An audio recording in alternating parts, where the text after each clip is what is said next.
আসসালামু আলাইকুম বন্ধুরা। এবার কক্সবাজার বেড়াতে এসে আমি যেটা দেখে অত্যন্ত মর্মাহত হয়েছি, মনটা খুব খারাপ হয়েছে। যেটা দেখে সেটা আপনাদেরকে দেখাচ্ছি। ওই যে দেখছেন, সমুদ্রের ঢেউ আজ খুব কাছে চলে এসেছে, কিন্তু ঢেউয়ের আগে ওই যে আমি কলাতলি পয়েন্টে আছি, উঠেছি, ক্রাউনে উঠেছি।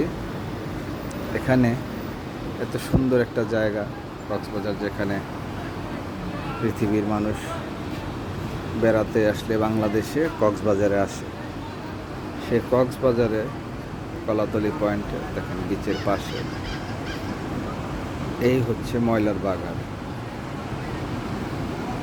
এই যদি হয় এই যদি হয় ব্যবস্থা, তাহলে কি কার কষ্ট না লাগে দেখেন।